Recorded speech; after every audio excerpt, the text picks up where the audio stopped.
Well, here we are, another Tuesday evening. Let's put the pre-show on for a moment. We are just running up to 8 p.m. Nice to see everybody on, enjoying the chat. Quite vocal tonight, good to see. And everything, I think, is running smoothly here, which is great. The dogs, of course, are, well, they're sort of in and around. Luna's in her bed. Meteor is half out of the shot. She's actually on the floor. There you go.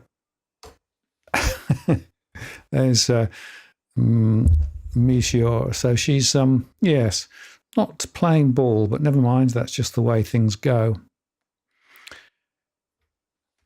And for those who are interested, here's the studio. Running as normal, of course. It's just me tonight, so there's no guest. But we've got the super chat. We've got the multi-view. We've got everything else working, and some other slides and things ready to talk about this evening. So it should be fun. And we're going to spend a bit of time on some of the changes in the economic landscape recently, but more importantly, talk about household finances and what's going on. So that's the plan of campaign. We've just crossed over to 8 p.m, so I guess we're good to go. I'm going to take the pre-show off. And we're going to start the show. I'll be back in just a moment.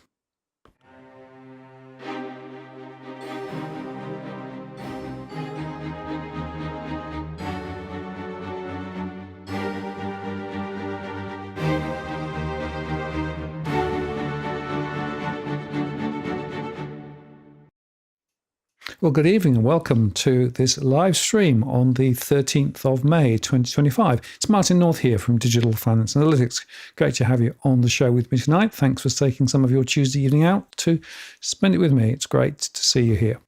And welcome for those who've been regulars and those who are new. Nice to see a few people coming in for the first time. So this evening, what I'm going to do is take you through some of the latest economic analysis, take you through some of the modeling that we've done recently, and try and draw some threads together.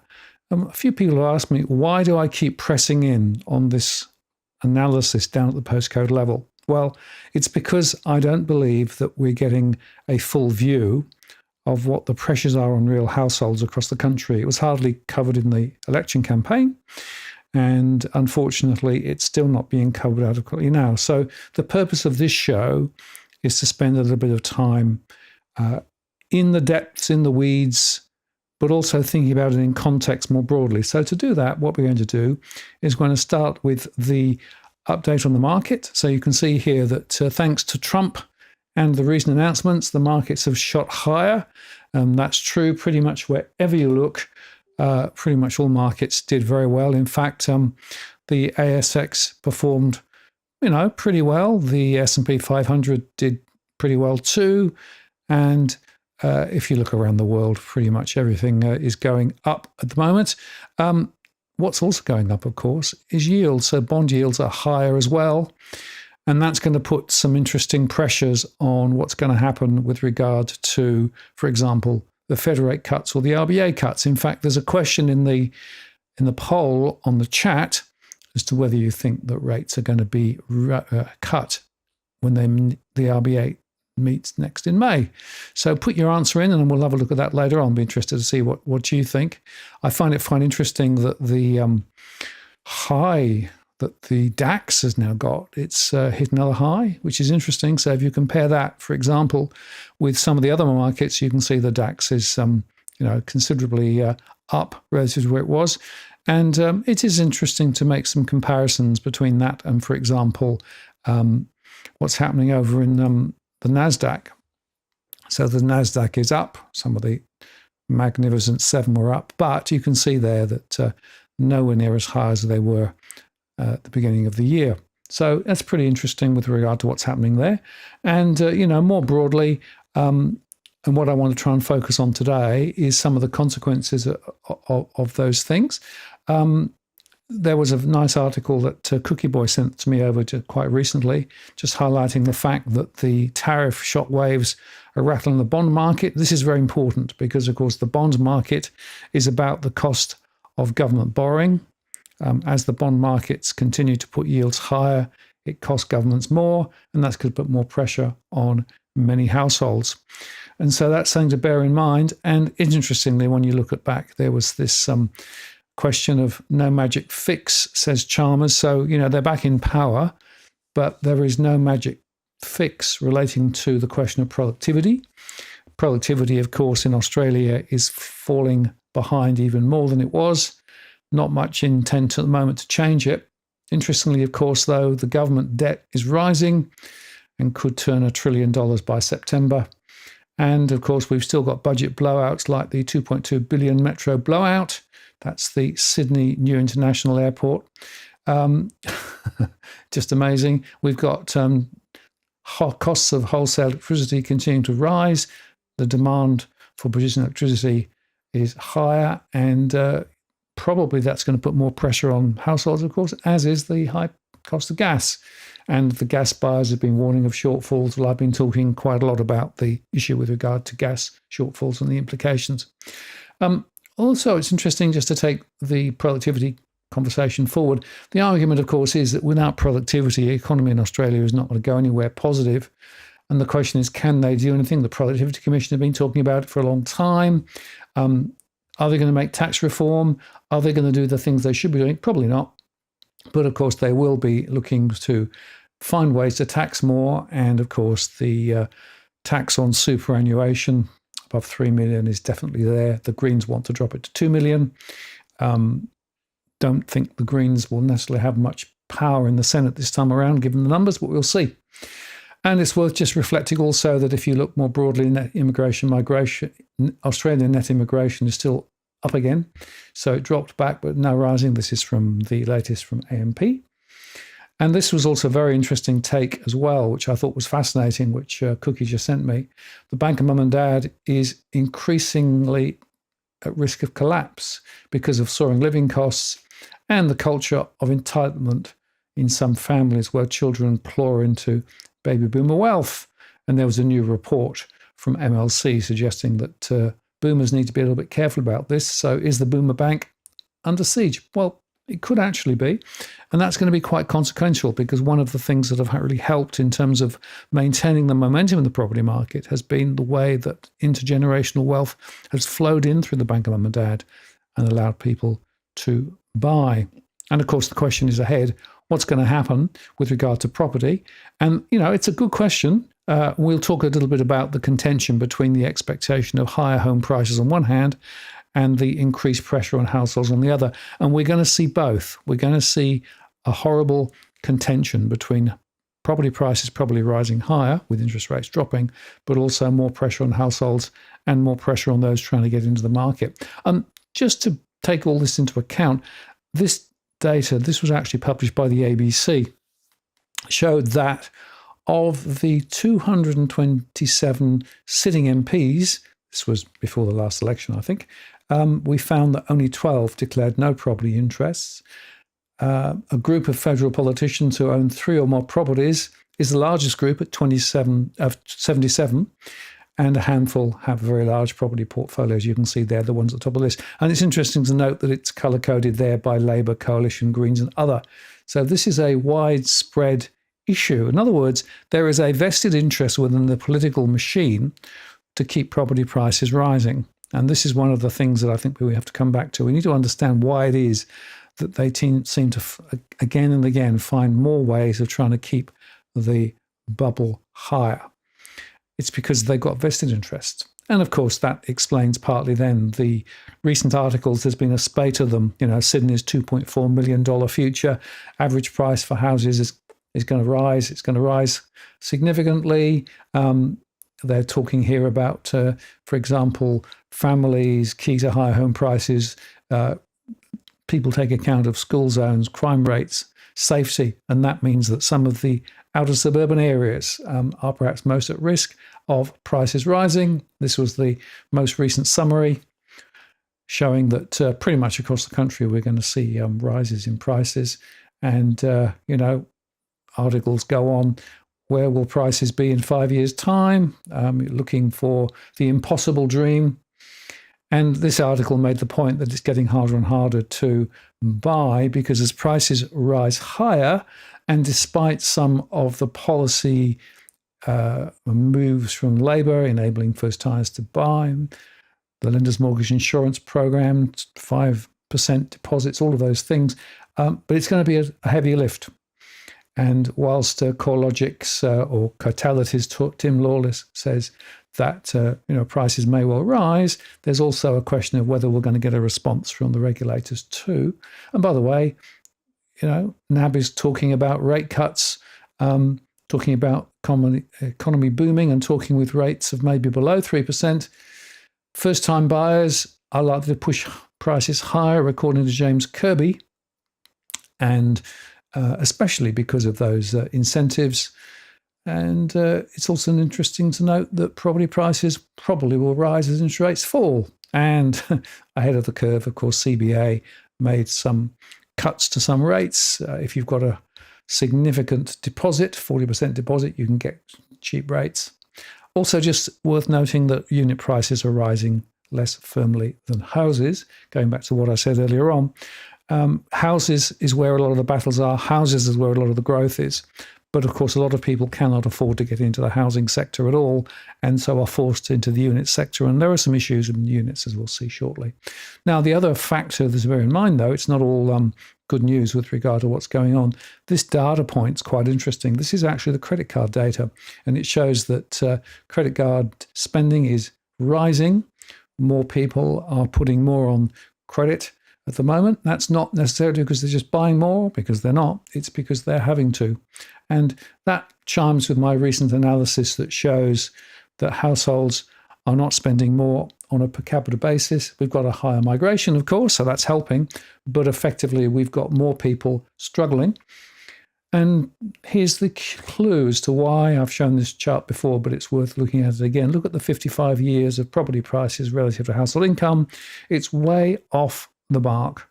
So gross disposable income per capita has been rising, but property prices have been rising more. That means that more people are actually under pressure, which means in Sydney, you need, for an average income, to be $235,000 to afford the average price.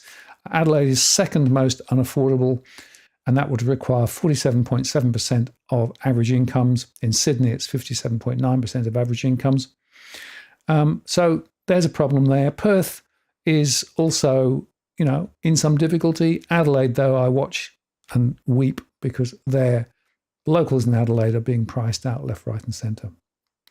Another little data point, tax takes in Australia are still relatively high, but not necessarily out of kilter completely if you take account of superannuation contributions. But we're paying a lot. Australians are paying a lot in tax. And of course, now the expectation is that rates will get cut. The Reserve Bank is looking, if you look through the inflation data, you might argue it. A lot of data there, but interestingly, the interbank cash implied future rate is around 3% by the end of the year.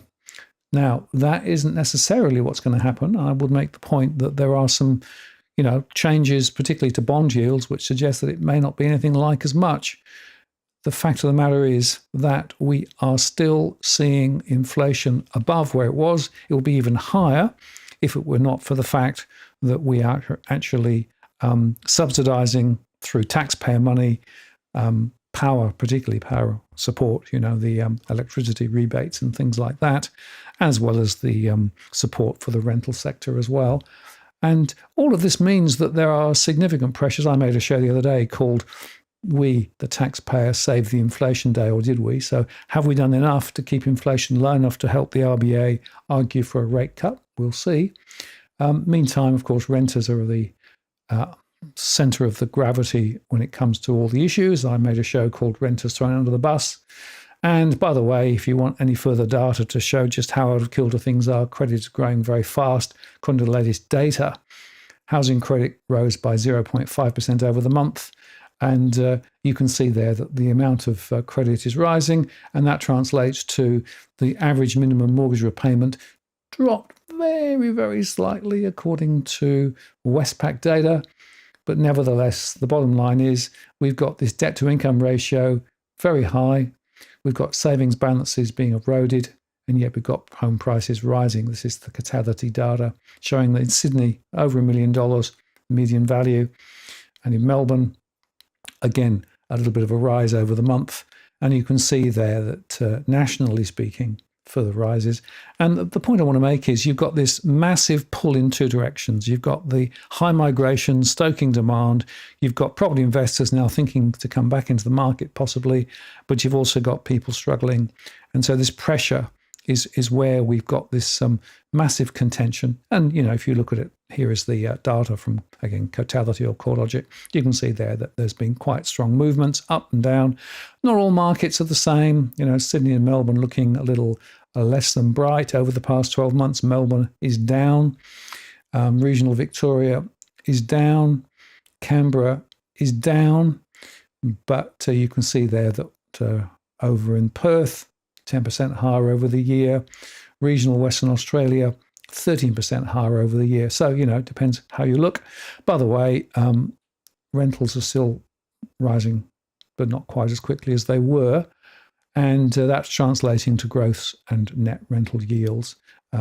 Moving around slightly, but of course, nobody wants to talk about net rental yields. We will today. But the gross rental yield is the one that everybody in the marketing department of the property sector want to talk about, because that's the comparison of the price of the property relative to the theoretical total rental you might get.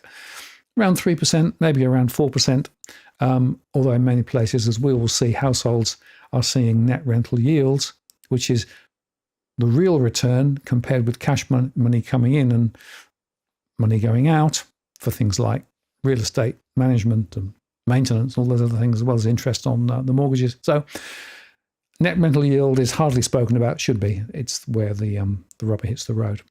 Now, this show is fundamentally about my analysis. And for those who've not seen it before, this is the modeling that we use. So we use our core market model, where we take information from our surveys, other data points, and run it through our core market model. It allows us to slice and dice the data lots of different ways.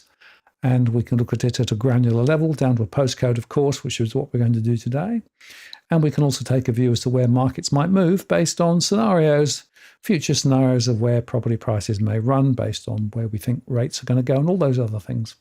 And so we can take the data from our stress, the price trajectory data, the buying and selling intentions, the migration, the CPI, all going into the core market model with the scenarios. And then at the postcode, region, state, and all Australia level, we can roll it up and then see where things might go. Oh, and I will just make my little advert, as I always do on these shows. If you want a conversation on a one-to-one basis about what we do and how we do it and what a particular suburb is looking like, you can have an individual confidential conversation with me. It's through my one-to-one service. This isn't financial advice. I can't give financial advice, but I can talk about my data down at a postcode or suburb level, look at underlying trends. I can look at the stress, the home price data, and also think of what might be happening ahead. It takes about an hour to do a Zoom or a phone discussion, and there's a cost involved simply because there's a lot of research to be done behind the scenes to be able to have the conversation. And at the moment, I'm still booked up.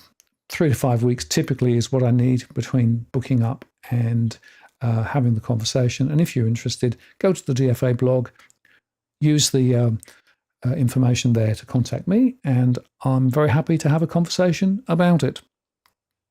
Now, let me just talk briefly about stress, because, of course, the stress conversation is what I spend a lot of time talking about, but I look at it in cash flow terms, money in, money out. This is really important because there are lots of different ways to think about stress. A lot of people talk about 30% of income going to pay the rent or the mortgage. The fact is that that isn't necessarily always a really good metric. And it's confusing as to whether it's gross or net of tax, income tax. There are others that use underwriting metrics. The Roy Morgan uses that sort of approach more, but we define it in cash flow terms, money in, money out. And as you can see here, if you actually just go through this, if households have more outgoings, excluding one-off discretionary items than income, we define them as stressed, money in, money out. If they have a mortgage, they're in mortgage stress. If renting, they're in rental stress. We can look at investors too with cash flow pressures. They're stressed investors. And we can aggregate the data to estimate the total financial stress as well.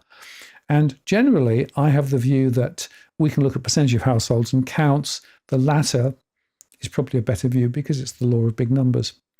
And just to reintroduce you again to this chart, this is the RBA chart about the spectrum of household financial stress. They published this some time back, but it's a really, really good way of dealing with this issue, because over on the left-hand side there, the mild end is budget pressures. That's where I'm measuring it in my surveys.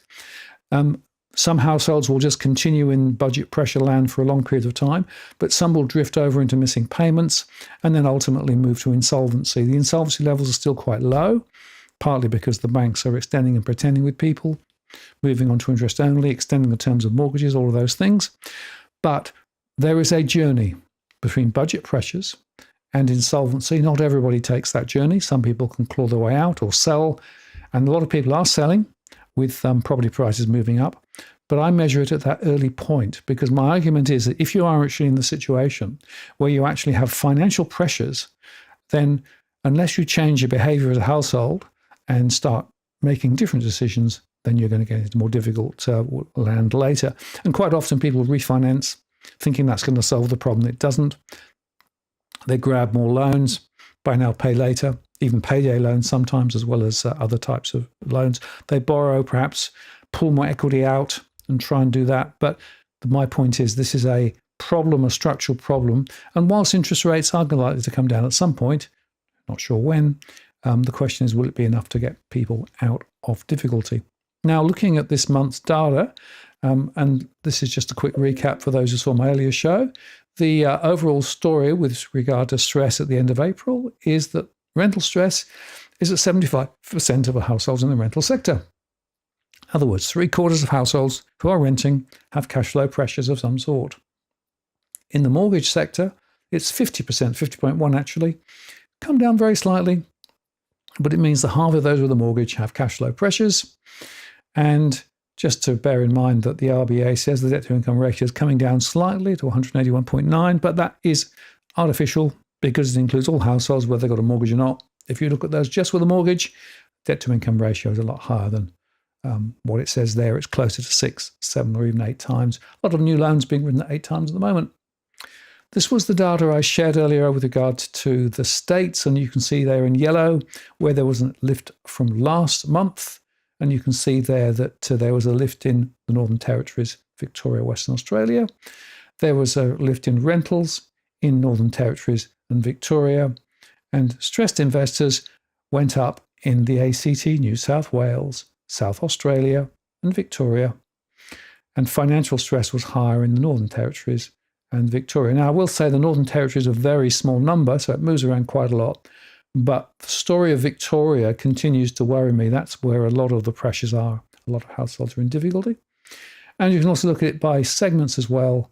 And you can see there that it's the first generation Australians, the multicultural establishments, as I call them, that are actually in the most rental stress.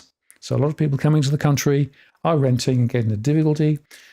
From mortgage stress, it's the young growing families are the most exposed, with first-time buyers, of course, in that group. The investor stress is most extreme in the more affluents because, of course, they've got a higher distribution of properties. And overall, the segment with the highest financial stress are the young growing families, including first-time buyers. And just to put some numbers on those, if you look at mortgage stress, 50.1% means 1.8 million households have cash flow pressures. If you look at the rental stress at 75%, that's 2.3 million rental stressed households. Stressed investors at 17.2%, 511,000. And overall, 47.2%, or 4.6 million households out of the grand total of about 10 million have financial pressures of some sort. Now, if you want to go into more detail, I went in an earlier show called Households Under the Pump as Housing Costs Soar. I went through the top postcodes for mortgage stress, rental stress, and investor stress, and financial stress, and also default. So check out that show if you want more information about that, because I'm not going to go through that again now, because what I want to do is to move directly into the conversation that I want to have tonight, which is specifically about what is happening down at postcode levels. To do that, I need to share one other piece of information with you, and that is our scenarios. Scenarios are a way of exploring different futures. They're not predictions. They will probably be wrong. but it gives you an idea of sensitivities. So I have 3 scenarios. I have the best case scenario, the Goldilocks zone, where we get the rate cuts in May, and later in the year, we see inflation easing, we see wages rising faster than inflation, we don't get a recession, but migration remains above average. That is, the best way that it could be. And in that case, we will see things look quite good. The base case is a softer landing with rates staying higher for longer. We don't necessarily see inflation falling as fast.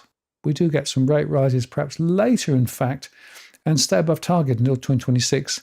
No recession, but we do see a fall in migration.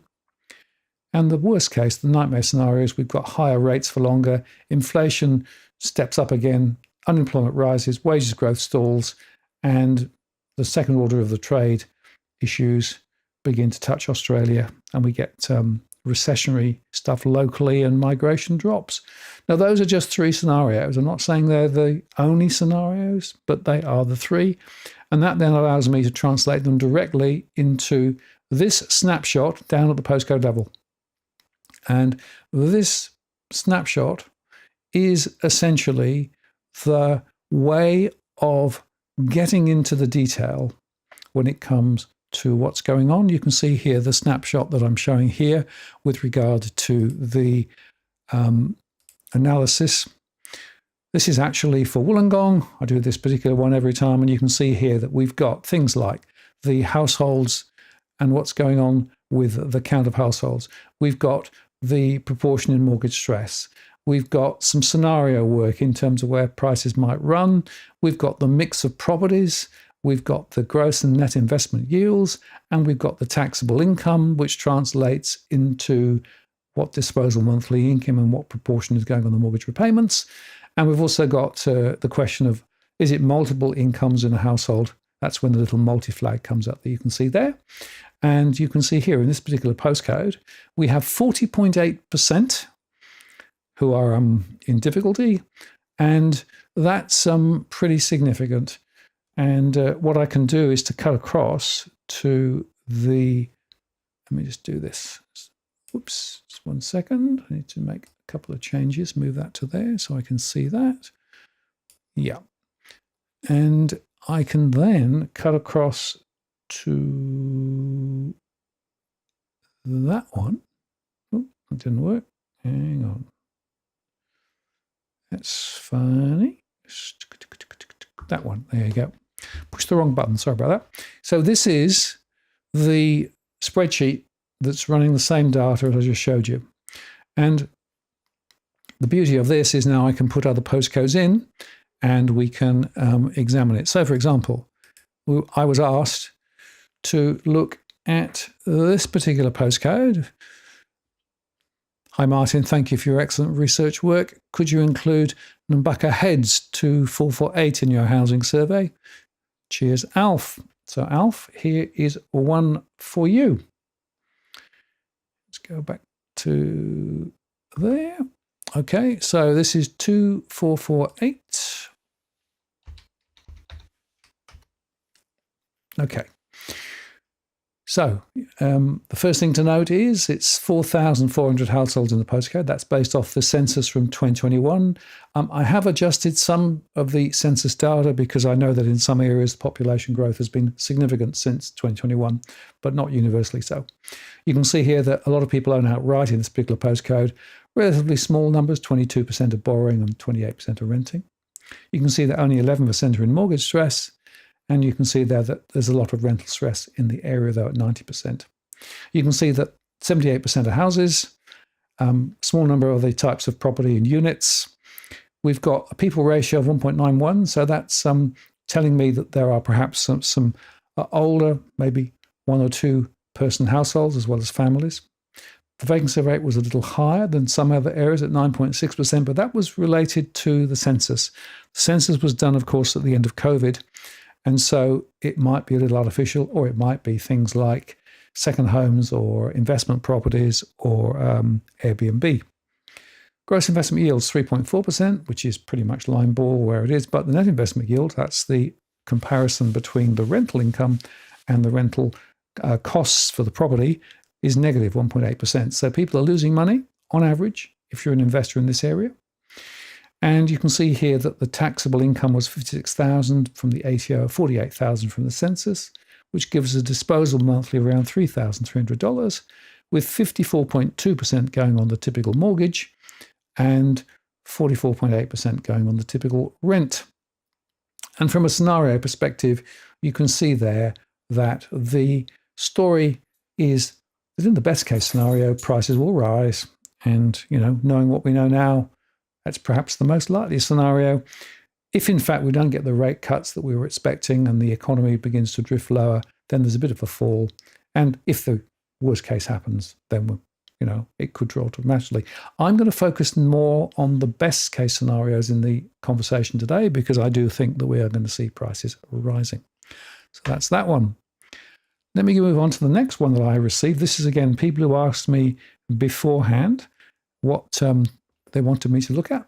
This one is 6630, and I'm happy to do that. So we'll switch back so we can look at that one.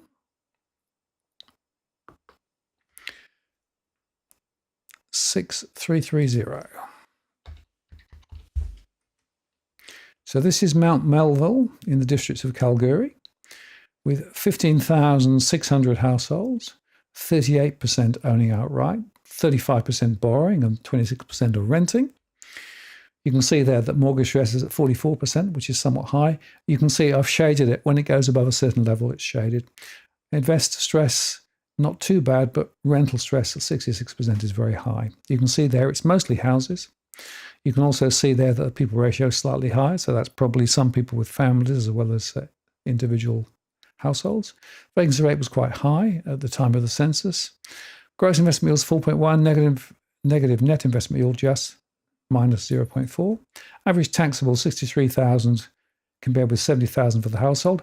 Just to explain, the ATO is the individual and the census data is household. And you can see there that we're getting a disposable monthly around $4,700 on average, with 38.6 going on the average mortgage, 1820, and 31.7% going on the typical rent, 1495. And you can see here that the best case scenario is a strong rise over the next 3 years in houses. The base case, a slight movement sideways, and units follow on.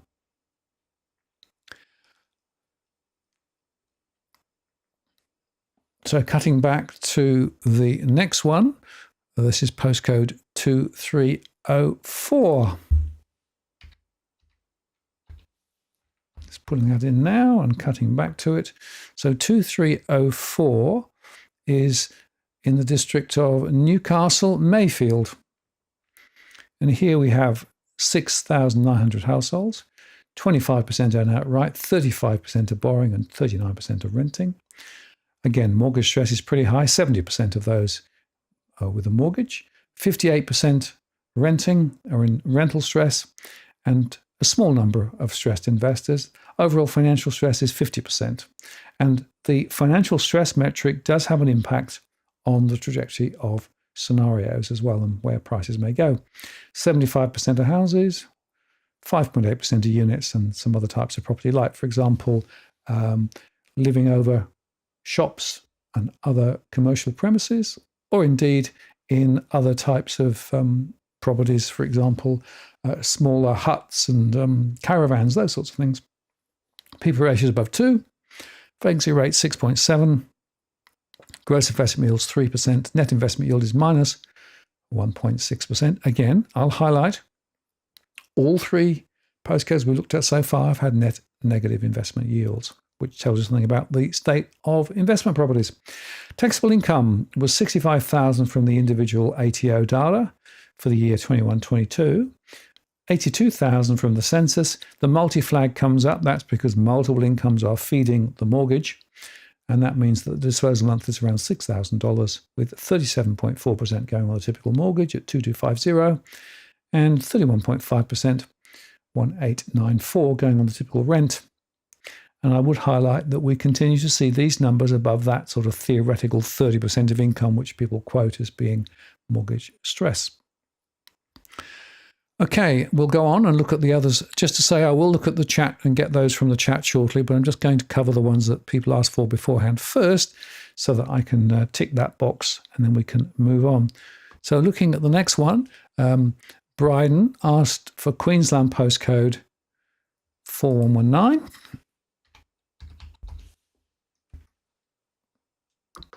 And that's Underwood in Brisbane and Moreton. Small account 2319, 22% owning outright, 50% of borrowing, 27% of renting. Mortgage stress at 37%, a lot of rental stress. Now it says 100%, that's plus or minus a few percent because of rounding errors. Remember, I'm grossing up from my 52,000 household sample, so there's a little bit of, averaging there. 47% in financial stress, the households, that's quite high. You can see there that the households are mostly in houses, 84%, small number of units, other types of property. The people ratio is even higher, so lots of families, 2.89. Vacancy rates, 5.5. Gross investment yields, 4. Net investment yield is minus 0.5.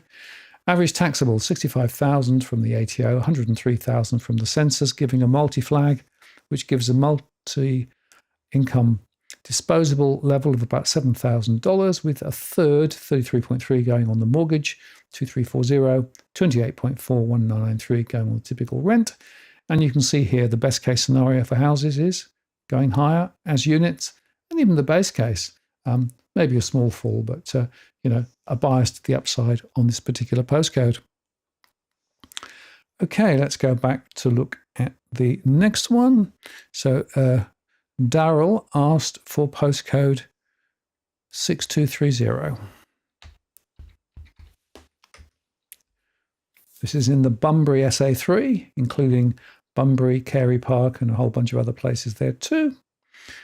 And you can see here that we've got 18,000 households in this area, 29% owning outright, 38% borrowing, 32% of renting.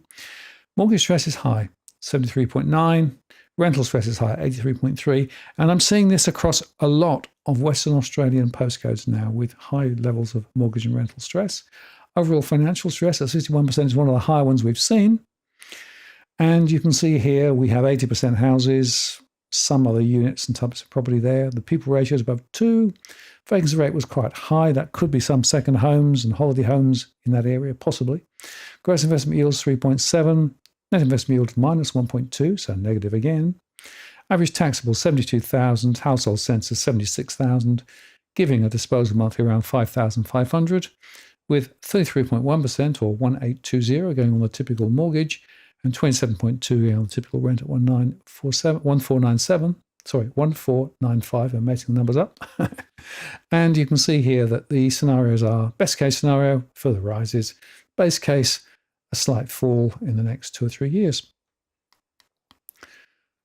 Right, just keeping on my task at the moment with Janine. She asked for postcode 3850 Sale in Victoria.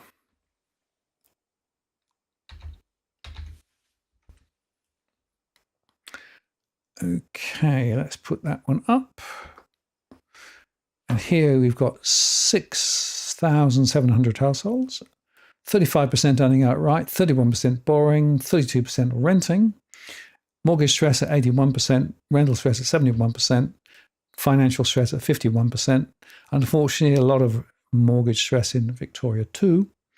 You can see here 85% of houses, some units, other types of property.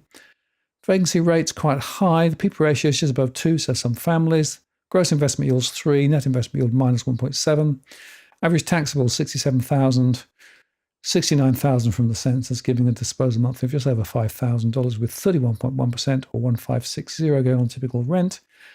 27.8%, typical mortgage I should say, 27.8%, 1,395 going on the typical rent. And scenarios with regard to property prices, I'm still struggling, even in my best case scenario, to see much in the way of property growth in this particular area in Melbourne at the moment.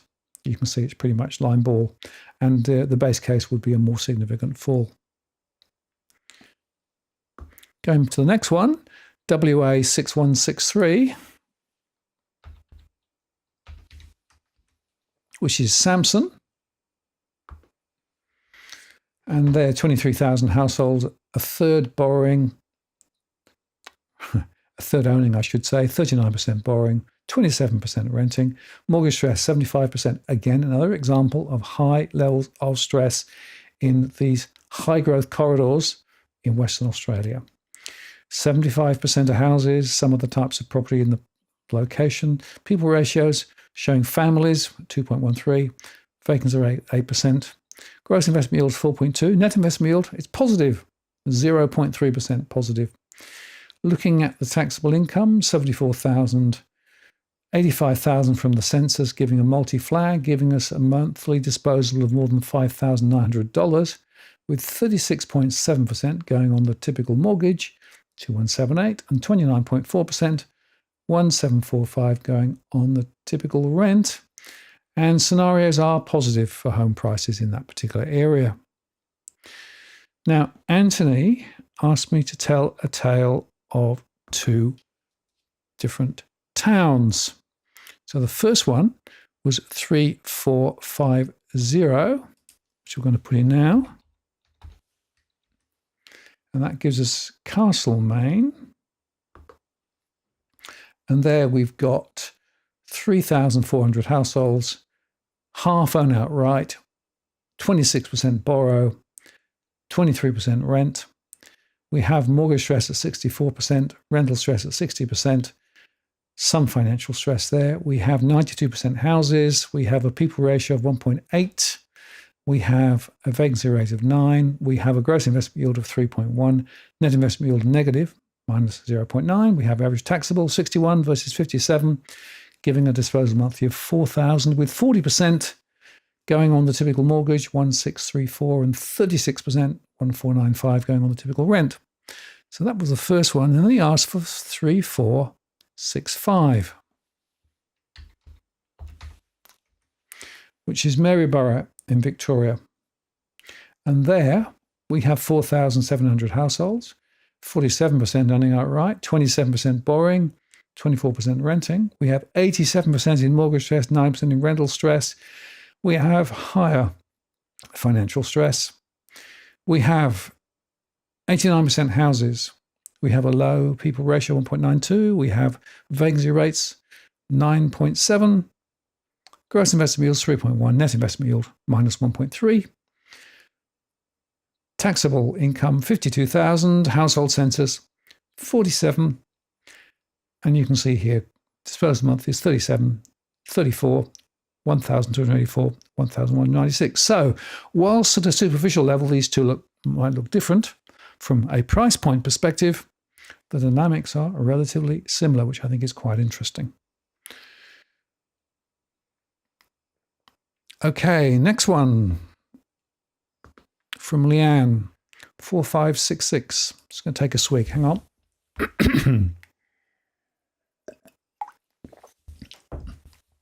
It's one of the problems when I'm just talking. I can't take a swig off camera.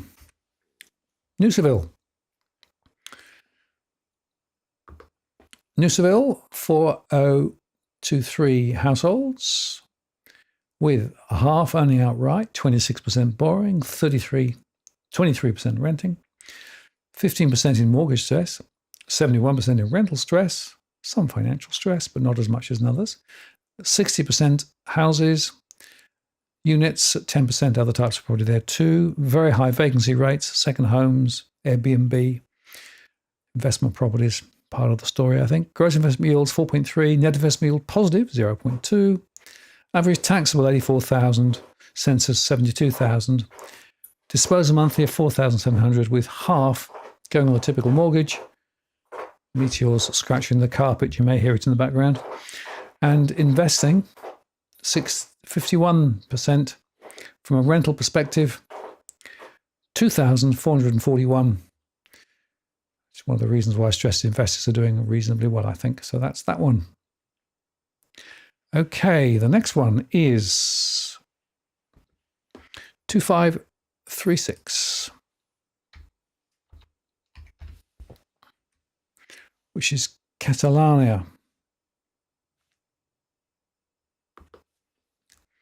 On the south coast of For New South Wales, 8,400 households, 47% earning outright, 25% borrowing, 27% renting. No mortgage stress, but quite a lot of rental stress. 79% houses, small number of other types of property there. Vacancy rates very high, again, Airbnb and other types of second homes. 3.4% gross investment yield, small net investment yield 0.6, average taxable 55, household census 61, giving a disposal monthly of just over 4,300 with 43% going on the mortgage, 1,860, 40% on the typical rent, 1,745. Scenarios are positive in terms of property price moves over the next 3 years, at least on the best case scenario. Crackerjack asked for postcode 2229, 2229, 2229,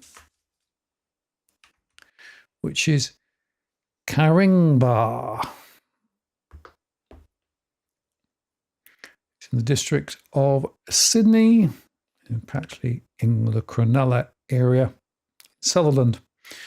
12,300 households, 37% earning outright, 39% borrowing, 23% renting.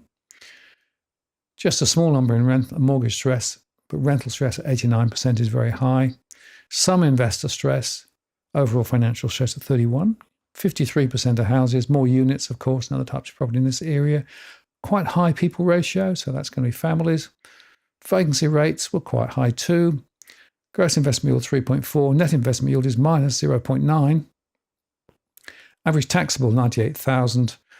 The multi-flag comes up because the household census is 116,000, giving a disposal monthly around $7,000 with 51.4% going on the typical mortgage, 3,600, and 35.6%, 2,492 going on the typical rent. Scenarios are positive for prices over the next 2 or 3 years. Now, Sean asked for postcode 3044 Pascoe Vale. 11,800 households, 31% owning outright, 37% borrowing, 31% renting. A lot of mortgage stress, quite a lot of rental stress, 65% in financial stress, 59% are houses, some other types of property there in the area too. The people ratio is at 2.29, meaning families as well as individuals. Vacancy rate was quite high at 8.4%. Gross investment yields 3.4, net investment yield minus 1.4. Average taxable 80,000. The multi-flag comes up because the census said 108,000, giving a disposal monthly around $7,200, with 36% going on typical mortgage, 2,600. 27.6% of 1,999 going on the typical rent. And scenarios are not very positive with regards to future price growth in that particular area.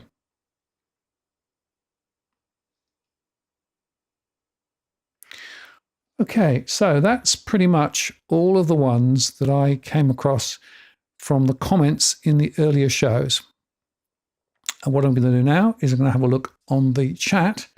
And I got from Bossman a request for a couple before the show. So let's just go straight to Bossman's question. He asked for postcode 4510, which is Caboolture in Brisbane and Moreton. And you can see there that we have 21,000 households, 26% owning outright, 36% of borrowing, 37% of renting. Mortgage stress was at 13%, but the rental stress was high at 90%. We had some stressed investors and the overall financial stress at 42%. 83% of houses, small number of types of property there in the mix. People ratio is 2.43, so it's on the high side. Vacancy rate was at 6.9. Gross investment yield 4.4. Net investment yield positive, which is just 0.1%. Average taxable 55,000. The multi-flag is up because the household census said 68,000, giving a disposal monthly of just under $4,700, with 40.6% going on the typical mortgage, 1,906, and 34.5%, 1,619 going on the typical rent.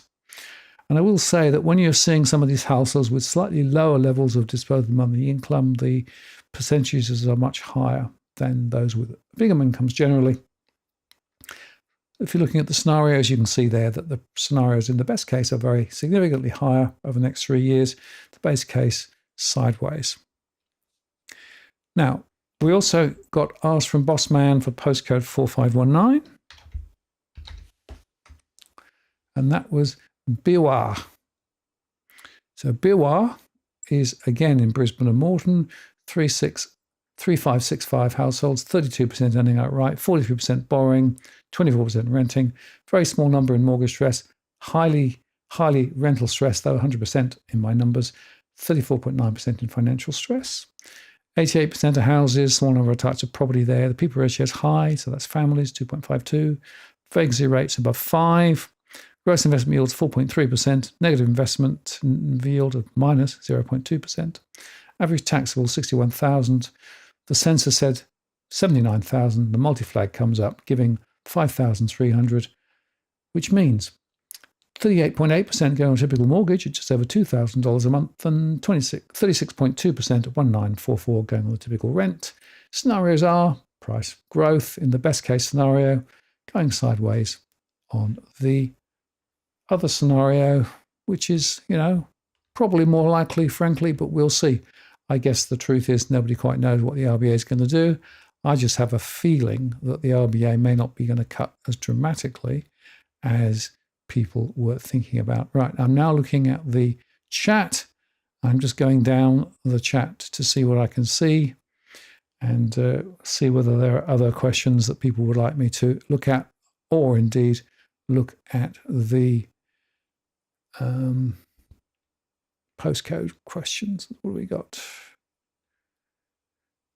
Interestingly, yes, just remind everybody, would you please like the show? It's really important to help the algorithm. And if you haven't subscribed, please subscribe to it. It really does help. I was saying in the chat before the show that the algorithms are not being very kind to me at the moment.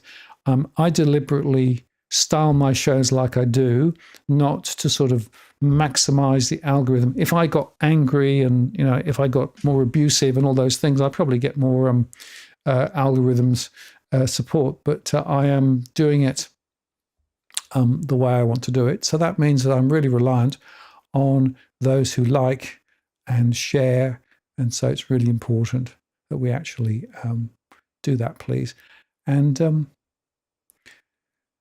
just looking now, 3008 says, Drew, the wind tunnel of Melbourne. We'll do 3008 then.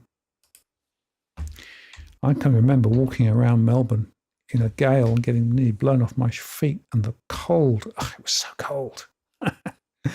Oh dear. Yes, I remember it well. Okay, let me just bring that up.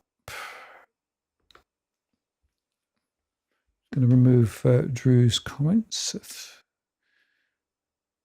3008 Docklands.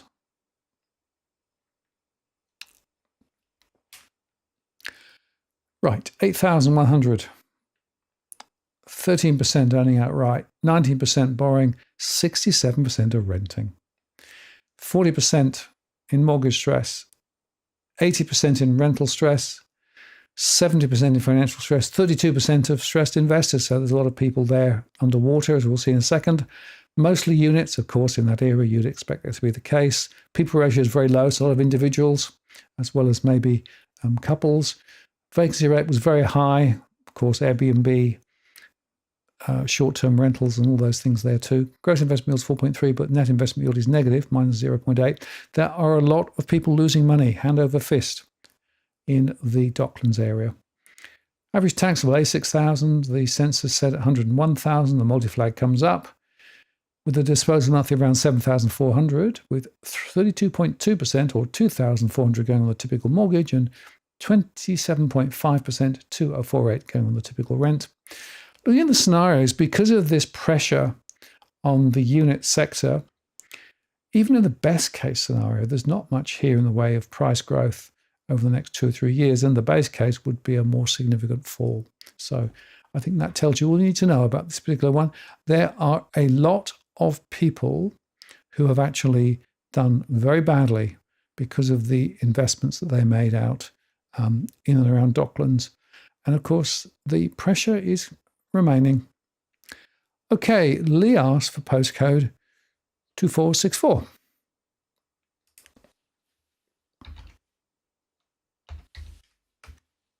Which is Yamba. And here we have 3,200 households. We have 52% owning outright, 21% borrowing, 26% renting. We have a lot of rental stress, 85%, no mortgage stress to speak of, and overall financial stress isn't too bad, 29%. We have 76% in houses, more units, the types of property there. The people ratio is 1.62, so including some individuals. 24% vacant, very high. Airbnb, maybe. Second homes, maybe. Other investment properties, possibly. Gross investment yield is 3.5, net investment yield is minus 0.7. So again, another case of losing money from a cash flow perspective. Average taxable 58, household census says 59. That gives a disposal month of just over $4,000 with 48.2% going on a typical mortgage, 1930, and 49.8% at 1993 going on the typical rent. That's interesting that the rental is slightly higher. Scenarios, best case, yeah, there's a bit of a rise possible. Base case, not so much. Okay, let's look at the chat again and see. Matt B said 4740.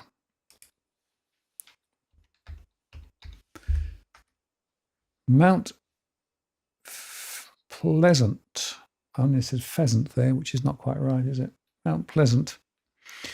Okay, in Mount Pleasant, 33,000, big area, 33,000 households, 27% owning outright, 39.7 borrowing, 32% of renting. Mortgage stress, 46%, more than 6,000 in mortgage stress, 51.9%, more than 5,000 in rental stress. Some stressed investors as well, more than 12,000 or 37% of households in financial stress in the area. Mostly houses, 81%, some units, so that's a property. People ratios, 2.23, so that's going to be families. The vacancy rate, 9.6% on the high side there, so perhaps Airbnb and other types of second homes. Gross investment yield is 4.2, negative investment yield from a net perspective, minus 0.1. Average taxable, 80. Average from the census, 95 on a household basis. The multi-flag comes up, giving a disposal monthly of 6620. 31% going on the mortgage, 2080. 25.6%, 1694 going on the typical rent. And you can see here that even in the base case scenario, there's a small rise in property prices, but the best case suggests a very significant rise.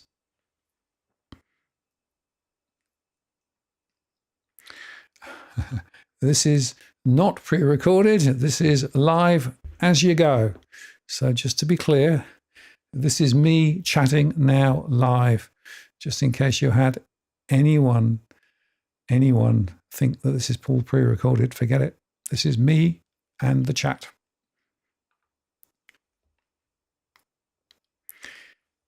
All I did was to go through the ones that I had previously.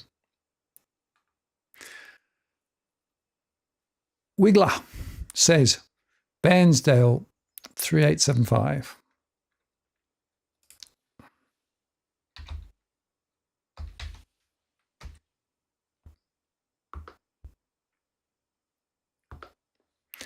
Okay, 3875 Bairnsdale, 8506 households, 8,506 there. 43% are outright, 32% are borrowing, and 23% are renting. 64% are in mortgage stress, 71.5% are in rental stress. And we also have some financial stress there. We have 89% houses, small number of units, so types of property. We have a vacancy rate of 9.7%. The people ratio is above 2, so perhaps some families. The gross investment yield is 3.3. The net investment yield is actually minus 1.1%. So that's not very good at all. Again, I quite often see this, that when you actually calculate the real returns, they're much lower. Average taxable 57. Household census said 64. That's a disposal monthly of just over 4,600 with 33% going on the mortgage, 1,560, 29.9%, 1,395 going on the typical rent.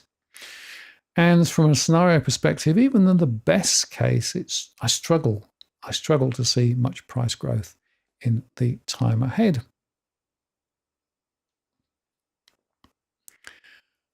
Okay. Iggy asked, am I taking account of the dollar devaluation? So when I run my economics, I have 5 or 6 different elements that are driving the scenarios. Obviously, the interest rate, bond yields, inflation, and also the exchange rate are all part of the matrix that drives it. And I try to take account of those things. I also take account of the migration, so the demand, and also the broader economic data with regard to things like employment. All of those things are part of the matrix that drives it. And it's also influenced by the levels of financial stress. So the more financial stress there is, the more likely the downside will be stronger, simply because, of course, there are more people potentially needing to sell. Okay, K. Bell says, can we see the data for 3978? Hopefully can. Let's see.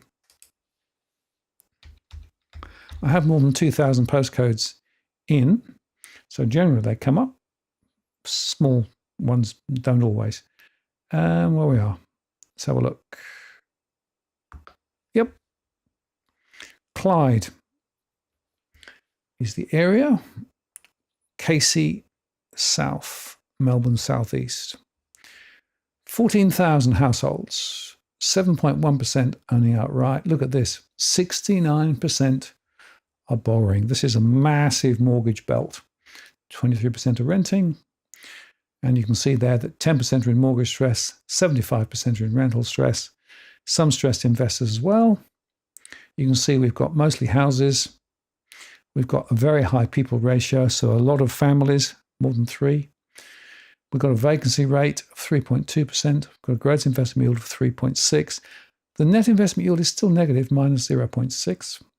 We've got an average taxable around 63,000, but the household census at 112,000. So the multi-flag comes up, multiple income supporting, giving a disposal monthly of around 6,770, with 38% of the mortgage payment coming out of that, $2,600, and 29.9% at 2,023 on the typical rent. And you can see that the scenarios are positive here. Certainly more positive than some of the other ones. In the best case scenario, maybe up 6 to 7% over the next 3 years. The base case would be a bit of a fall. And I would make the point that we do see here the relatively high proportion of income, but the stress levels are still relatively low in this area at the moment.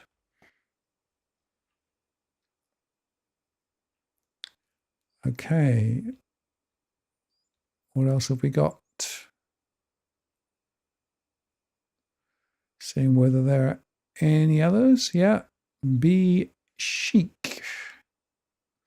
Wonder whether that's a real name or a command. I'm not sure. I'll try and be chic. 6163. This is Samson. I think I did Samson in the location of Brown before, didn't I? I think I did. Anyway, I will just reprise it in case I'm incorrect on that. I thought I did it. Let's put it up. There you go. Get rid of that. So you can see here, 23,000 household, a third owning outright, 39% borrowing, 27% renting, 75% in mortgage stress, 75% of houses, 8% vacancy rate, people ratio says families, 4.2%, positive net investment yield, multi says 85 compared with 74, giving a disposal monthly of around 5,900, 36%. Going on the mortgage, 2178, 29.41745. Going on the typical rent. The other was a mortgage, of course, mortgage payment. And you can see there strong scenarios for future growth in the area. WA looks as though it's continue to grow. Cookie says, postcode 2750. Yes, absolutely, 2750. And Glad you love the clippings. Thank you for sending to me, Kuhi. I couldn't do it without you. Really makes a huge difference. This is the Penrith story. And you can see here that we have 20,000 households, 26% earning outright, 30% borrowing, 40% renting, 55.6% in mortgage stress, 67% in rental stress, small number in stressed investor land, and 46.9% in financial stress overall. 65% of houses, some units, other types of property. People ratio says families. Vacancy rates a little higher, perhaps that was due to the COVID situation at the time. Gross investment yield is 3.2, net investment yield is minus 0.8. The taxable income, 68,000. The multi from the household census, 86,000, giving a disposal multi of around 5,900. 41.8% of the mortgage payment, or $2,495. 32.5% going on typical rent at 1,944. And you can see here the scenarios are showing quite positive growth in the best case scenario, not so much in the base case. Okay. Let's have a look, see what else I've got. Nada asked for 3805.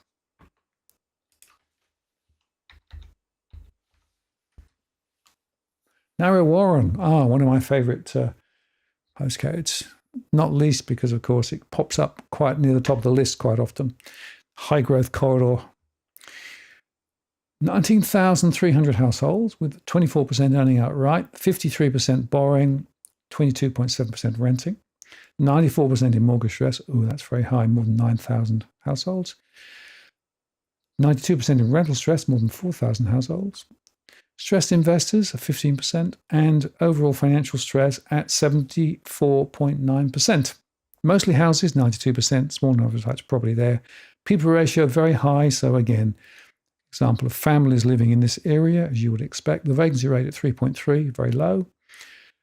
Gross investment yield is 3.5%. Net investment yield is minus 1%. So again, from an investment perspective, many people here are underwater. You can see here that the disposable income from a taxable perspective, 62,000, from the census, 100,000. Multi-flag comes up, giving a disposable income of 6,552, with 33.6% or 2,204 going on typical mortgage, and 28.9% at 1,894 going on the typical rent. And unfortunately, with all of that stress in the area, even in my best case scenario, I'm not seeing much in the way of property price growth over the next 3 years, unlike some other areas we looked at. Now, Chris asked for postcode 3930. Mount Eliza in Victoria. And here we have 6780 households, 44% owning outright, 46% borrowing, 8.3% renting. We had mortgage stress at 17%. We had rental stress at 80% and overall financial stress at 21%. We have 91% houses, small number of types of property there. We have 2.64, the people ratio, vacancy rate at 6, the gross investment yield at 3.3. Again, a negative net investment yield, minus 0.8. Average taxable, 110.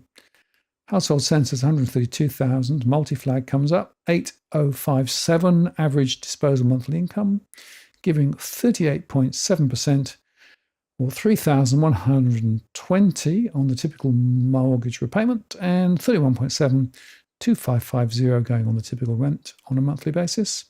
Scenarios are small price growth over the next 3 years on the best case scenario. This is cumulative, of course, 4.7% over 3 years.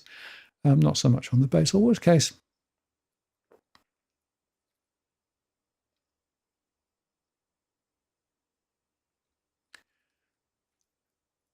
ANZ Anon, thank you very much for the super chat. Really appreciate it. Just to show I was live. Thank you very much.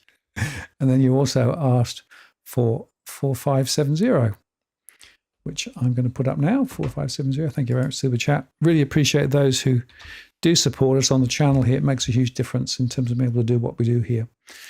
Okay, so this one is Mother Mountain. And Let's get rid of that so you can see everything. Put this up. 18,900 households, 41% earning outright, 37% borrowing, 21% renting, a third in mortgage stress, 73% in rental stress, overall financial stress of 36%, 90% of houses, small number of units, so that's property, ratio of 2.22 on the people front, so that's going to be families. Vacancy rate was on the higher side, 4.4% gross investment yield, positive net investment yield, 0.5% positive in this particular area. And generally, we do see investment yields in Queensland better than, say, Victoria. 55,000 taxable income, 60,000 from the census, giving a disposal monthly around 4,100. 37.6% on the typical mortgage at 1,560, and 35.4, 1,470 going on typical rent. And again, it's the same story. It tends to be a little bit of a lower disposal monthly income gives a higher rental problem and mortgage problem.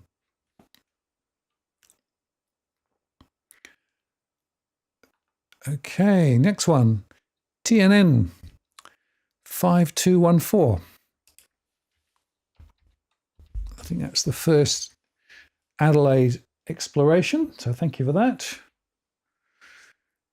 This is Goolwa North in Outer Adelaide. 4,600 households, 53% earning outright, 25% borrowing, 21% are renting. No mortgage stress to talk of, but 87% of those in the rental sector in rental stress, more than 800. And we've got some financial stress there too. We've got 89% houses, small number of types of property there. Vacancy rates a third, which could well be second homes, maybe, Airbnb, maybe, I don't know. 4.3% gross investment yield, negative net investment yield, minus 0.3.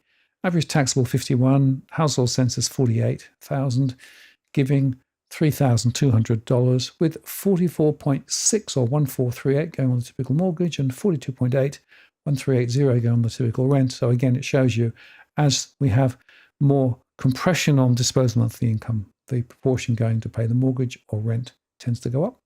Scenarios are very positive here. I mentioned Adelaide earlier on looking very strong at the moment, and it's likely it's going to continue. Alison said, I'm getting hired, still here. Well, hang in there. We're close to, we've got about another 15 minutes or so to go to get to the end of the show. So hang on if you can. I really appreciate it. But I know that some people find the timing a bit difficult, but I find the 9 p.m. was too late, 7 p.m. was too early, so 8 p.m. seems to work for me. Drew says, you decide. Please like. Absolutely. Please do like the show. Really does help to get this out. Kay Bell says, very interesting. Thank you. Yeah. And it is interesting. When you start making comparisons of different postcodes, you can see here that, things are not uniform across the country. This is why I say you can't assume every single property price is going to go up. You can't assume that every household is in difficulty. It does vary. It does vary considerably by different locations. Now, MCMM asks for 3073. I've nearly caught up now, which is good. 3073, which is Reservoir in Victoria. And there we have 21,800 households. We have 6,900 or 31.6% earning outright. Very similar number borrowing, slightly more renting, 65% in mortgage stress, 67% in rental stress. Overall financial stress at 48% is quite high. We have some houses, but we have other types of property and units there too. We have a slight high people ratio, so some families. The vacancy rate was on the higher side. I wonder whether that's an area that students perhaps rent in as well. I'm not sure. Gross investment yield is 3.1, net investment yield minus 1.1. Again, we quite often see that in the Melbourne area. Average taxable 66,000, household census 80,000, giving the multi-flag and a disposal monthly around 5,900. 40% of disposable monthly income paying the mortgage, 2,383 on average, and 30.3% on average, 1,794.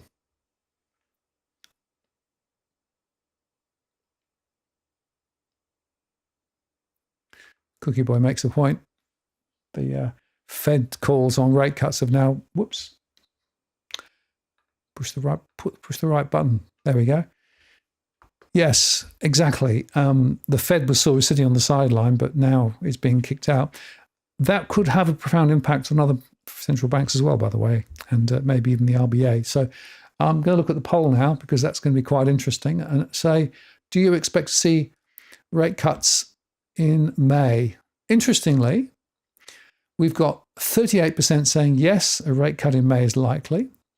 We've got 43 no, saying it's unlikely, it's not going to happen, which is interesting. That's gone up. So earlier on, there were more people saying yes. And interestingly, 19% are not sure. So there you go. That's the latest poll. So thank you to those who participated in the poll. It's more than 100 votes on the poll this time, so I really appreciate that. And quite interesting. I quite like using the poll to get some soundings as to what you guys are thinking. Okay. Richard asked for 3216. This is Hyson in the area of Geelong. 24,000 households, 35% owning outright, 37% are borrowing, and 26% are renting. 55% are in mortgage stress, more than 5,000, 81% in rental stress, more than 5,000, 47% of households in financial stress, more than 11,000 overall, 84% of houses, small number of units and types of property there. The people ratio is saying families at 3.32, vacancy rate was just over 5, gross investment yield is 3.5, net investment yield minus 1.1, average taxable 70,000.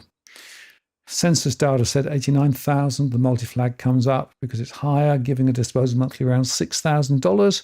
34.4% going on the typical mortgage at more than $2,000. 29.7, 1,794 going on the typical rent. And you can see here the scenarios are not much growth, even in the best case scenario.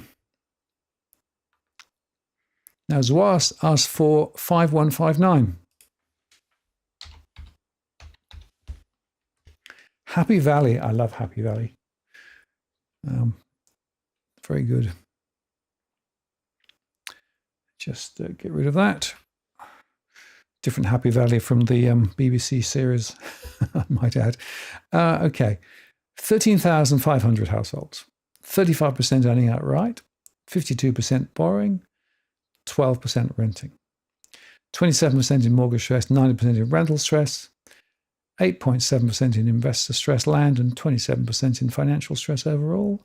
93% houses, small number of types of property there. 2.46, so again, families. 4.1% in vacancy land, so very low. 4.3% gross investment yield minus 0.2% net investment yield. On average taxable 65,000 compared with 93,000. Multi-flag comes up for the census, giving a disposal monthly of $6,200 with 30%, 1,908 going on the typical mortgage. Typical rent at 28.5%, 1,769. Scenarios are positive. In the best case scenario, with more price growth ahead. And again, I'm watching Adelaide going up a lot. Drew says, like, or else. Thank you, Drew. Keep batting for me. I really appreciate it. Yeah, please do like the show. It really does help. Makes a huge difference, particularly with all that I do. Thank you. I really appreciate that. And thank you very much for the super chat. Thank you. We love it. Thank you very much. Really helps. That's the first super chat from you. So thank you very much. And also, thank you so much for the support and really appreciate that. Thank you very much. And you also asked for another one, 4032, which I'm happy to do.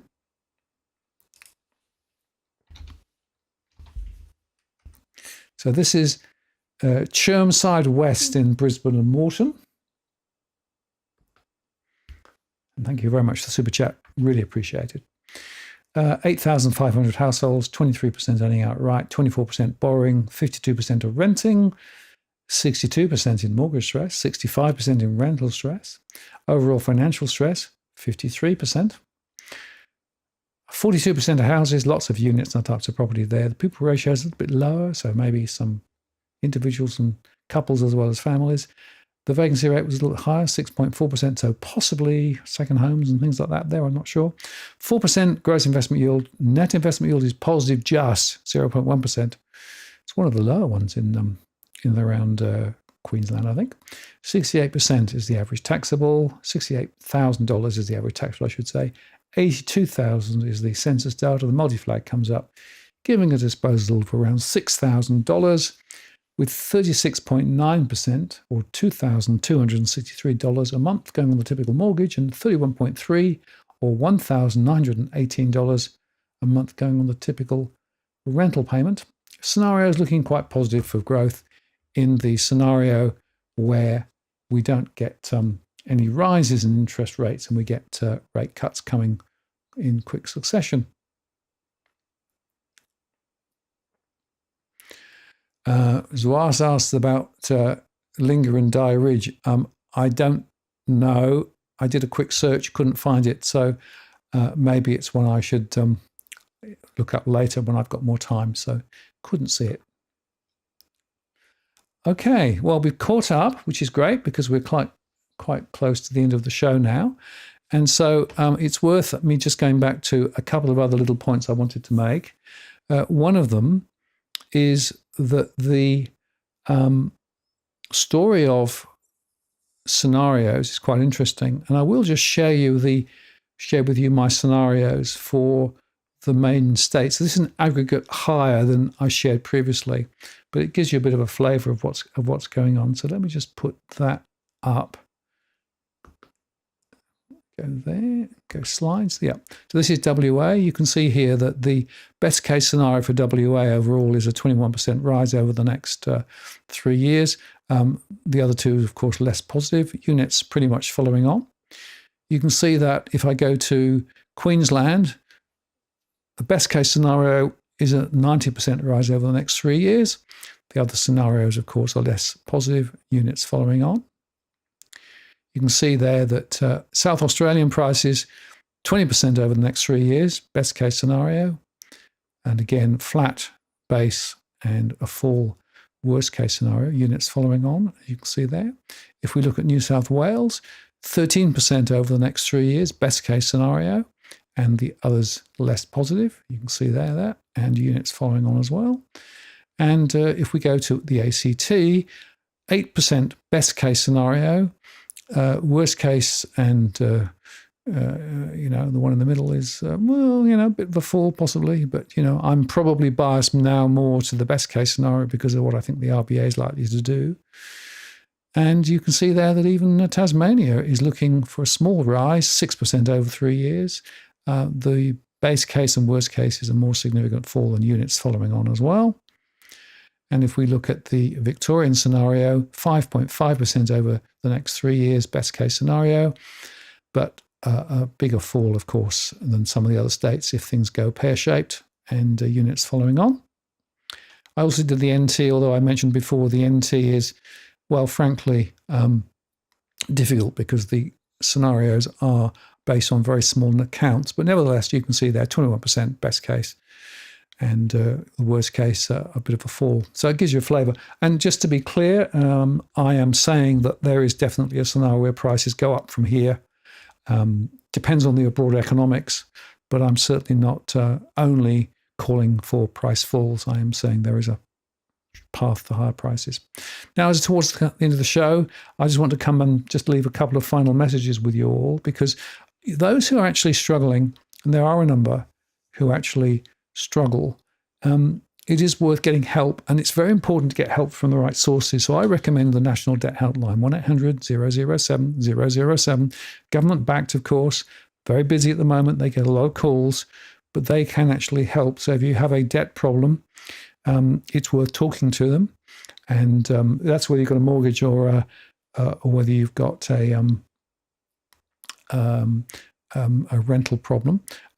Also, if you want to try and get your statement of position sorted out, this tool from Africa is really brilliant. It's an online tool that you can put in your household income, expenses, and other assets and debts, and also what your proposal is. That's really useful if you're going to talk to your bank. Remember, talk to your lender if you have an issue and those sorts of things. Talk to your bank, of course, but be careful because they're going to actually try and persuade you to do things in their interest, not necessarily in your interest. And I always get frustrated when people say, well, the bank said extend the mortgage, and so you're suddenly paying a lot more interest, and you've gone interest only. And sometimes then a year later or 2 years later, you actually have the same problems. The problem is that ASIC highlighted. When you talk to the bank, if you're not careful, they help them, not yourself. So this financial position tool from Africa is really powerful. And generally, I say to people, understand your cash flow, money in, money out. Prioritize where the money's going. Look at debts with a high interest rate and focus on those first. And be careful about leveraging up. I mentioned the credit card debt that's rising. I'm concerned about the amount of debt that's building and the fact that more households are struggling because of this high debt burden. And remember that credit card debts, the rate of interest won't drop. A lot of fixed borrowing won't drop even if interest rates come down. And of course, some people do have fixed rate mortgages and are still struggling. There are others that are actually coming to the end of their fixed term and are considering now, do I fix or do I go variable? Well, chances are rates are going to drop from this point. So just be a little bit careful if you lock in. The fixed rates do tend to be a little bit predictive, and they are driven off the bond rates. And it's interesting that Cookie actually, through this thoughts on bonds, the fact of the matter is, look at Japanese bonds, look at other bonds too, they're higher. So the bond market is saying there's a higher risk premium than previously. Government debt is going to be higher. The rate of return on that debt is going to be higher. That could leak through into mortgage rates. That could leak through into higher interest rates and may actually cause a problem later too. So that's just something to think about. Rates are likely to be higher for longer. Rates are going to be difficult for many people. So, be cautious, be careful. The other point I'd make is there is this rush now for some people to say, oh, prices are going up, I need to buy. Just be careful, be cautious, because you can over leverage quickly. And of course, if things don't play out quite as you expect, you can get into some difficulty too. So I always say, run some scenarios, run some thoughts about what if I'm wrong? What if the other scenarios play out? Gives you a little bit of a flavor. Now, if there's a postcode that I didn't cover tonight you'd like me to cover, I'm happy to send you the one-page summary, the snapshot, if you contact me by the DFA blog and put your request in there. I quite often get a few requests after the show, so it might take a few days to get that, but I'm very happy to do that. Also, if you're interested in supporting me, you can do that via Patreon, and thank you for all those who do actually support me regularly via Patreon. It makes a huge difference. It covers the cost of running the show. Within that, there is a tier relating specifically to the data that I share, this postcode data, this 2,000 plus postcodes that I update every month. If you want to subscribe to that, this is $50 a month plus GST, and you can subscribe. I'll be sending this data out for all 2,000 postcodes in the next few days for those on the Patreon, and hopefully people find that useful. You can look at a lot more information than is shared in my show tonight. More postcodes, you can make comparisons between different postcodes. And if you're, for example, looking at things like, well, where is the best postcode from an investment return? That's in the data. Where is the highest levels of stress? That's in the data. So you can actually do some comparisons. So it's a very powerful tool. And I have a number of people who generally subscribe to get that via Patreon. It's available. It'll be sent out in a few days' time. So if you want to grab it, that's the way of doing it. As I say, if you want one particular postcode, send me an email, and I'm very happy to try and help on that. And by the way, I will also make the point that if you want more information about what I do, you can go to my blog. The blog there, digitalfinance.com/blog, actually includes the dialogue where you can actually ask me a question directly at any time, or indeed find information about, for example, the one-to-one and the other things that we do. Also, just briefly mention that the walktheworld.com.au website gives you a lot of information about what I do and the other stuff they get involved in, so that's a good one to make note of. And as well as the blog, if you want to make a one-off contribution, you can via PayPal. I really appreciate those who do that from time to time. It really helps. And finally, if you are interested in contributing via Bitcoin, I even have that capacity via Bitcoin as well. Now, I did see people were sort of getting ready to sign out. Alison said, thank you. And Smooth has said, hold on. I'm holding on, hold on for the rocket. Yep. And A23 asked for 3033. So, 3033. I'm going to do that. This is the last one tonight, okay? Because I'm running out of voice, running out of time and all of those things. This is Keller East in Melbourne.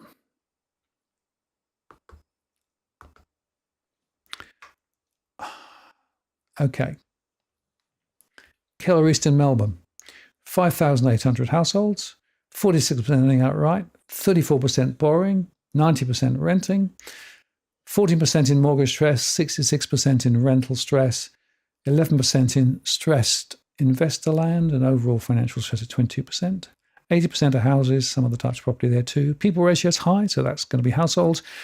Vacancy rate was 6%. Gross investment yield is 3.2. Net investment yield minus 0.9. And the taxable income, 81,000, compared with 99,000 for the multi, giving a disposal monthly of 6,417 with 40%. I think it's one of the highest we've seen. $2,600 a month, 31.5% on the typical rent, 2023. And scenarios are a bit of growth, possibly so. And there you are. We're pretty much at the end of the show. So thank you very much for spending time. Cookie, thank you very much for the super chat. Love it. The dogs will have an extra pub crawl. Thank you very much for that. Greatly appreciate it. And Cookie, to you, thank you very much for all the support you provide for me with all of the clips and everything, because they really make a huge difference. They really help to ground the show in the in the reality of what's going on. So there we are. I think we're pretty much at the end of the show. The good news is the dogs are in their baskets again. So we've got 2 dogs looking pretty cozy. It'll be time for the next walk, I think, very soon. So that's going to be what I'm going to be doing next. And I hope everybody has a good evening and a good week. Check out next week's show. Next week's show will be on property market. And we're going to be talking specifically about some of the tricks that agents are using and why we need to see through them. So that should be a fun conversation. So I look forward to that. Make your diary available for that. And also, of course, you can check out the recorded shows all the days of the week. Shows come every day of the week. And also I do make shorts every day of the week as well. So you can check those out if you want a little nibble of insight rather than the full Monty, which of course takes a bit longer. Some of the shows are a bit long, but hope you enjoy those anyway. So thank you very much. And Cookie says, yeah, I absolutely agree. The loyal followers, I really appreciate those who are following me on a regular basis and all the comments and everything else. It makes a huge difference to me that the community is so vibrant and strong, and that we have a good banter going on in the chat. It's also a very respectful community, which I really appreciate, and I want to say congrats to all those who have helped to make it what it is. Anyway, that's it. Thank you very much for spending some time with us this evening. Have a good week. I look forward to seeing you next week, and have a good time. Meantime, this is Martin North from Digital Finance Analytics, signing off. Cheerio.